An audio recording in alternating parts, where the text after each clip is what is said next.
गोटे स्तुतिर आरंभ करी। जन वंदना जगमोहन परमानंद के सवहे कृष्ण च्युतानंद मुरारी माधव गोविंद हे परम परेश परा परईश परा पर ब्रह्म मानस हे परम परेश परमईश परा पर ब्रह्म मानस हे आनंद नंद कंद हरत नीलकंद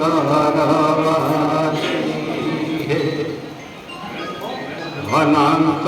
मूर्ति नवन कांति नीलजीभूत कलेवर हे अतीत उद्धार पावन कार पतित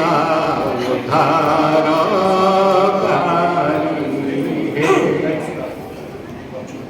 नित्य सती हरण मधुगति शरण पाद पंकज हे दीनत्युति अतीव विनाति रख रख राधा माधव हे रख रख राधा माधव हे राधा माधव ठाकुर शिशु अनंत उपस्थित समस्त वैष्णव साधु संत माननीय बड़ग्राही महोदय भक्त भक्त माँ माने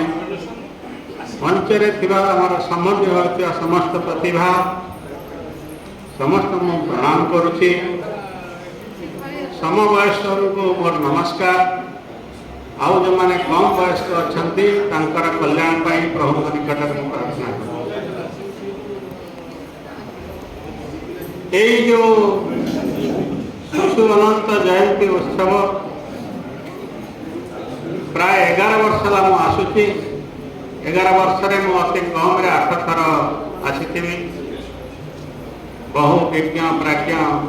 भक्त मान अनेक कथा शुणी शिखी विशेषकर साधु मान बहुत कथा शिखिक मिले आज से साधु मान बाबद पदे मुझे कहूँ शिशु अंत जो साधु साधु होती पाँच तलर निआ जदि से निआ को आम पाइबा चेष्टा करवा विनय भावर बजिणार टे उखारी देले भितर दूर जलुवा से निआ मिल काउरिया काठी मुंजा हलैवा फुंकिवा से अग्नि जल ताकू दीपर से अग्नि को धरिकी अंधार घरे रखिले आम से आलोक को पाइपर मो कहर अर्थटा आप बुझीपे आउ साधुंकर जिते गुण अच्छी शांत ज्ञानी सुंदर ये समस्त गुण पाखे रही आ मुख्य प्रमुख गुण हूँ साधुंकर साधु होती ठक आउ साधु होती वक्र ठक अर्थ सफल नहीं ये पंचशखा युगर जड़े भक्त ना हूँ गदाधर दास सी कहले पारिले ताकू जतने रखी ओढ़ाई जीव से तोते तेरे ठाकी ए गदाधर दासंकर निकनेम होची ब्रज गदाधर ब्रज गदाधर जड़े भक्त एवं कवि ओडिशार खूब कम लोक जानते सी जड़े भावुक कवि भक्त से रहीगले वृंदावन धाम रहीगले तेणु नाम ब्रज गदाधर रही बहुत ग्रंथ अच्छी गोटे ग्रंथ अच्छी ब्रज भाव्य गोटे लाइन कहूँ अरे रेयर कलेक्शन आज मु देखिली सखी रे उदय रवि आज मु देखिली सखी से रवि किरण तेज से रवि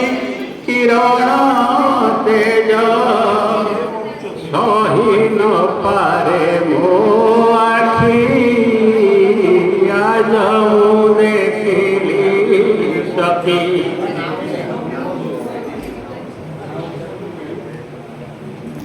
ए ग्रंथ नाम होची ब्रज भाव्या मो पंचम भल पाए से दृष्टि आज गोटे पुराणा कथा मन पड़गला गीत अपन देखिए 27 वर्ष तले बाणापुर दुई जन बंधु सागर मोर व्यक्ति साथ मोर बंधुता बढ़ी थाए लक्ष्मी सागर गोटे क्वार्टर में आम एकाठी रो माने भेट हो से समय आमर गोटे चिंता बसला गोटे पंचशखा भजन कैसेट करवा तो कैसेट जुग चलता जड़े से जो दी जन थे से मामू भणजा मामू जनक जड़े संगीतज्ञ डाकिले सुंदर सुठाम व्यक्ति छोट छोट दाढ़ी मुंडे सिंदूर टप्पा से बाबू आसिले गीत चॉइस है शहीदनगर स्टूडियो रेकर्डिंग होता प्रथम गीत थिला ये भजन तो गोटे शरद पारिक करते तार गोटे भजन आज मोर मन अच्छी भेद पाई मनु खेद दूराई ब्रह्म को भेद केते सुंदर शब्द संयोजन लक्ष्य करतु भेद पाई मनु खेद दूराई ब्रह्म को भेद भेद पाई मनु खेद दूराई ब्रह्म को भेद अज्ञान भावरे कहि जे शिशु नाम भावे नित्य मिशी मन कल्पना करुछि बसी आदि देखिब से ब्रह्मराशि मन कल्पना शिशु अंत सामरिक भजन ओडिशार सुनाम धन्य गायिका गीता दास आज से दुई जन को मंचर पाई शरद पारिक एवं गीता दास को मोर से पुराना स्मृति 27 वर्ष तलर आसीगला क्षमा चाहूँ शिशुअंतम पाखक कर शिशुअंतम आम सिद्ध साधक बोली कहचे आपण मैंने समस्त जानते बजरंगबाली महावीर सिद्ध कि भगवान श्रीराम सिद्ध यहाँ सिद्ध हो सारी ब्रजबाणी गोपांगना मैंने नित्य सिद्धा कि भगवान श्रीकृष्ण सिद्ध ताहा सिद्ध हो सारी देखना दरकार नहीं ठीक से ही ठाकुर शिशुअनंत सिद्ध ना बारंग सिद्ध से संपर्क आलोचना करवा बारंग तो सिद्ध बारंग तंकर उपाधि से सिद्ध है ठीक गोटे खंडगिरी गोटे कथा कहूँ खंडगिरी जो सन्यासी माने बसवास करुले जीवन धारण पर से 5-7 घर भिक्षा करके चलुले क्या अन्न नहले योग हो पार तेणु जो अनेक गुड़े सन्यासी गोटे गाँव में भिक्षा करुले भिक्षा मिले एवं गाड़ी मिले तेणु सन्यासी माने गोटे विचार विमर्श कले विचार विमर्श कर एरिया बांटी देले जे 2-3 किलोमीटर भितर 2-3 माइल व्यासार्थ भितर वृद्ध सन्यासी माने भिक्षा करेंगे 3 ରୁ 5 माइल भितर प्रौढ़ मैंने करेंगे ताठू कम बयस 5 ରୁ 8 माइल भितर करेंगे 8 माइल ऊर्ध युव सन्यासी मान से खंडगिरी 2 जन युव सन्यासी थे जन ना महेश्वर आउ जन ना ब्रजसुंदर तेणु ब्रजसुंदर आ महेश्वर भिक्षा करा गले 8 माइल आसवे 8 माइल भिक्षा करेंगे माइल जी मैंने प्राय समुदाय 20-22 किलोमीटर कथा से क्लांत हो पड़े आ जप तप कौन करेंगे तेणु भितर से चर्चा कले कहना आम ये छाड़ी पलैला से ब्रजसुंदर मना कले क्या खंडगिरी ऊर्जा आम कौट पाइबा आप जाथे सन्यासी मैंने पहाड़ गिरिगुहा को पसंद करती क्या सेठारे एक फील्ड मैग्नेटिक फील्ड बढ़िया गोटे ऊर्जा मिले चिंता कले कौन करवा से ब्रजसुंदर गोटे प्रस्ताव देले तुम्हें जीव दूर गाँव को 8-10 दिन रही अमणिया भिक्षा करके आण 25-30 केजी जहाँ तुम्हें पार आण तुम्हें आसला मुझे एमती हेले 10-20 दिन में आमर 50 ରୁ 60 शेयर मिल तापर सरिले पुणी से भाई आम करवा से प्रस्ताव प्रथम ब्रजसुंदर कले ब्रजसुंदर यथा समय फेरिले खराबेल समय फेरला जहाँ रोषे होता तो एकाठी रोषे करती महेश्वर ब्रजसुंदर खाई क्लांत होते शई पड़े संध्या पर 2 जन सांग भितर गड़ा पड़ा हो कथबार्ता होती संध्या पर समस्त शई जाते ये शिक्षा परीक्षा इलेक्ट्रिसिटी टीवी आसला समस्त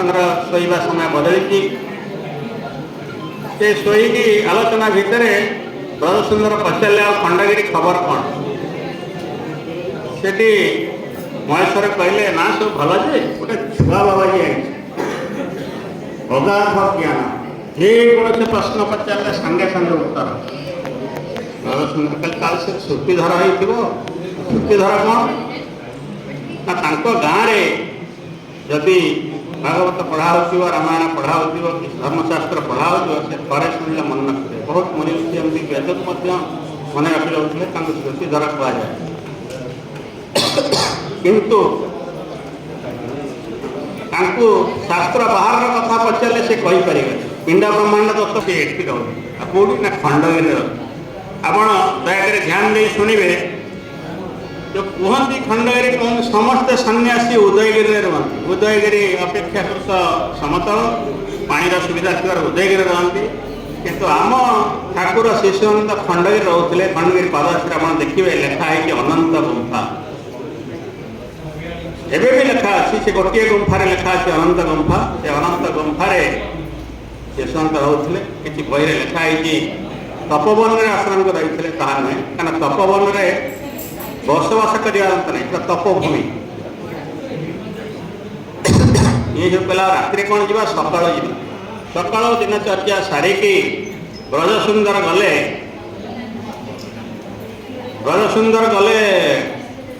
खंडगिरी आड़ को गले गोटे पिलाटे बस देखिए छोट पिलाटे 12-13 वर्षर कहले अरे पिला तू कौन एत पिला बेलू सन्यासी गलु तो बापा माँ केमी छाड़े हसीदे पिला बाबा हसिले कहले हाँ ये परीक्षा करने मत आसला हौ मुझे शुणी तो बहुत ज्ञान अर्जन करूँ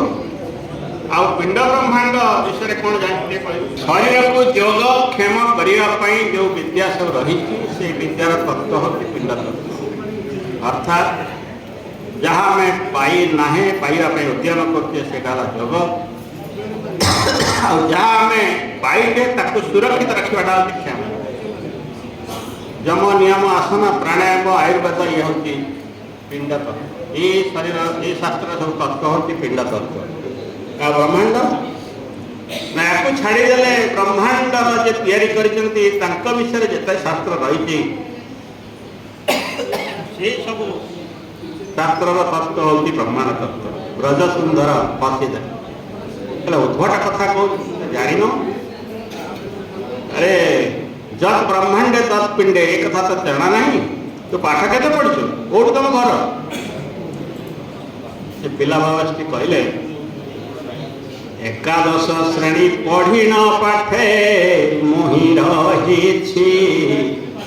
25 ମୁଲକେ କେତେ ମୁଁ ଘର କରିନଛି। ଶଙ୍କି ଗଲେ, ବ୍ରଜସୁନ୍ଦର ଶଙ୍କି ଗଲେ। ଏଇଠି ଅକୁହା କଥା ମୁଁ କହୁଛି, ଟିକେ ଧ୍ୟାନ ଦେଇ ଶୁଣନ୍ତୁ, ମୁଁ ଟିକେ ଡିଷ୍ଟର୍ବ ହେଇଯାଉଛି। ବ୍ରଜସୁନ୍ଦର କହିଲେ ଏ ପିଲାକୁ ପାରି ହେବନି, ଏଭଳି କଥା କହୁଛି, ଉତ୍ତର ଦେଉଛି, ଆକୁ ଗୋଟେ କ'ଣ ବୁଝେଇକି ପଳେଇବା। ହଉ ପିଲା ଲୋକ, ନୂଆ ନୂଆ ବାବାଜୀ ହେଇଛୁ, ଯାହା ତୁ ତ ଏକୁଟିଆ ଏଠି ରହୁଛୁ, ଆମେ ସବୁ ସେପଟେ ରହୁଛୁ ସିନିୟର ମାନେ, ତୋର ଯାହା ଦରକାର ହେବ ଆମକୁ ଯାଇ ପଚାରିବୁ, ଶିକ୍ଷା କରିବାରେ ଲାଜ କରିବୁ ନାହିଁ। ଏଇଠି ଶିଶୁଅନ୍ତ ଜାଣିଗଲେ ଇଏ ଖାଲରେ ପଡ଼ିଲା, ଇଏ ମତେ ପରୀକ୍ଷା କରିବାକୁ ଆସିଥିଲା, ବର୍ତ୍ତମାନ ଇଏ ପରୀକ୍ଷା ଦେବ। ତାହେଲେ ମୁଁ ପଚାରିଲେ ତୁମେ କହିବ? ହଁ କହିବ। ସିଏ ସେଠୁ ଗୋଟେ ତାଳପତ୍ର ଆଉ ଲେଖନୀ ଦେଲେ, କହିଲେ ପ୍ରଶ୍ନଟା ଲେଖ। ସେ ପ୍ରଶ୍ନ ପଚାରିଲେ, ଆରେ ମନୁଆ ଭାଇ, ଏ କଥା କି ତୋତେ ପରତେ ଯାଇ, ଆରେ ମନୁଆ ଭାଇ, ଅନ୍ତାର ଭିତରେ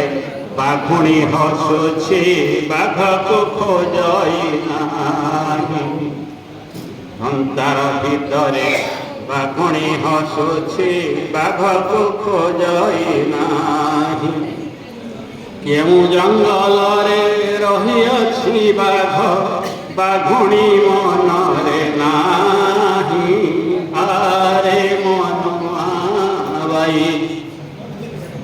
ହରସ ମନରେ ବାଘ ବୋଲୁଅଛି,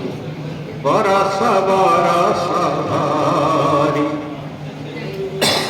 ବାଘୁଣୀର ପ୍ରୀତି ମନରେ ରଖିଛି, ବାଘୁଣୀର ପ୍ରୀତି ମନରେ ରଖିଛି, ସଙ୍ଗତ କରୁତ ନାହିଁ। ଆରେ ମନୁଆ ଭାଇ, ପ୍ରସବ କାଳରେ ବାଘ ଦେଖୁଅଛି, ବାଘୁଣୀ ତ ପାଶେ ନାହିଁ। 6ଟି ସନ୍ତାନ ଜନ୍ମ କରି ସେହି, 6ଟି ସନ୍ତାନ ଜନ୍ମ କରି ସେହି, ବାଘକୁ ଭୁଲିଲା ନାହିଁ। ଆରେ ମନୁଆ ଭାଇ, ଆହାର ଖୋଜଇ ଶେଷ ଯାକ ଯାକ, ନ ପାଇଣ ଏକ କୋଟି। ଶେଷରେ ଆଶ୍ରୟ ନେଇଅଛି ସେଠି, ଆଖିକୁ ତା ଦିଶୁନାହିଁ। ଆରେ ମନୁଆ ଭାଇ। ତାପରେ ଦିନେ ଗଲେ, କଟକ ଯିବାକୁ ବାହାରିଲେ। ଶିଶୁ ଅନନ୍ତ ବାରଣ୍ଡା କ'ଣ ବ୍ରଜସୁନ୍ଦର କହିଲେ, ମୁଁ ସାଙ୍ଗରେ ଯିବି, 1 ମିନିଟ୍ରେ ମୁଁ ଛାଡ଼ି ଦେଉଛୁ। ସେ ଯାଇକି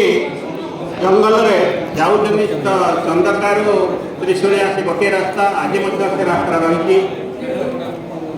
ସେଠି ଗୋଟେ ବିରାଟ ମହାବଳ ବାଘ ଆବୁଡ଼ରେ ପଡ଼ିଗଲେ। ଇଏ 2 ଜଣ ଥରିଲେ, କ'ଣ କରିବା? କିନ୍ତୁ ଏମାନେ ଜାଣିଛନ୍ତି ବାଘ ଜଣକୁ ଶିକାର କଲେ ଆର ଜଣ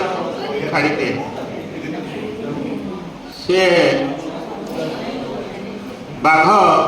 ଏଇ ଚିନ୍ତା କଥାବାର୍ତ୍ତା ଭିତରେ ବ୍ରଜସୁନ୍ଦର କ'ଣ କଲେ ନା, ହାତ ଛାଟି ଦେଇକି ବାଘ ଆଗକୁ ଲମ୍ପ ପ୍ରଦାନ କରି ବେହୋସ ହେଇଗଲେ, ଚେତାଶୂନ୍ୟ ହେଇଗଲେ। ଶିଶୁ ଅନନ୍ତ ଗଲେ, ତାଙ୍କୁ ପାଣି ଛାଟିଲେ, ଉଠେଇଲେ, କହିଲେ ପ୍ରଭୁ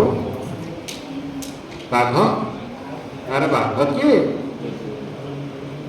একই নাম সে ভিন্ন যে নাম কেতে প্রকার, সে ভাবে মোহিত নহিব আহে ব্রজ সুন্দর। অনন্ত স্বরূপ আসির অন্ত হেব শরীর, অনেক রূপরে মুহি যে বলে মায়া সংসার। ମୁଁ ଅନେକ ରୂପରେ ବୋଲେ ସେ ବାଘ କିଏ ବାଘ ପରା ମୁଁ ଏତିକ ତ ଜାଣିପାରୁନ ହାତୀ ପରି ତୋହି ଜାଳିବୁ ତାତି ପ୍ରକଟ ହେବ ହାତୀ ପରି ତୋହି ଜାଳିବୁ ତାତି ପ୍ରକଟ ହେବ ତୋର କତିରେ ନୀତି ରୂପ ଦେଖିବ ଭାବକୁ ଦେଖିନ ତୋହର ଅଙ୍ଗ ସିଦ୍ଧ କରିଲି ଆଜିଠାରୁ ନାମେ ବାରଙ୍ଗ ମୁହିଁ ତୋତେ ଡାକିଲି ସେ ବ୍ରଜ ସୁନ୍ଦର ବାରଙ୍ଗରେ ପରିଣତ ହେଲେ ସମୟ ଅତିକ୍ରାନ୍ତ ହେଲାଣି ଏ ହେଉଛି ଅଶ୍ରୁତ ପୂର୍ବ ଆଗରୁ କେହି ଜାଣିନାହାନ୍ତି ଶୁଣିନାହାନ୍ତି ସେ କଥା କିଏ କହିଲେ ଅଧା ରହିଗଲା ରହୁଛି ସେଇ ସ୍ଥାନଟା ଚନ୍ଦକାରୁ ତ୍ରିଶୁଳିଆ ଭିତରେ ଅଛି ଆପଣ ଅନୁମାନ କରୁଥିବା ସେ ଜାଗାର ନାଁ କ'ଣ ତଥାପି ଖୋଲା ହେଉଛି ଏ ଜାଗାର ନାଁ ହେଉଛି ବାରଙ୍ଗ ଆଜି ଯେଉଁ ବାରଙ୍ଗ ଷ୍ଟେସନ ଦେଖୁଛନ୍ତି ସେଇ ଜାଗାରେ ଘଟଣା ଘଟିଥିଲା ଆହୁରି ଅନେକ ଅଛନ୍ତି ଯୋଗେଶ୍ୱର ଅଛନ୍ତି ହଂସଦାସ ଅଛନ୍ତି ବିଶ୍ୱଦାସ ଅଛନ୍ତି ଅନେକ କଥା ଅଛନ୍ତି ଯଦି କେବେ ସମୟ ସୁଯୋଗ ମିଳେ ସେ ସମ୍ପର୍କରେ ଆଲୋଚନା କରିବା ଜୟ ଜଗନ୍ନାଥ।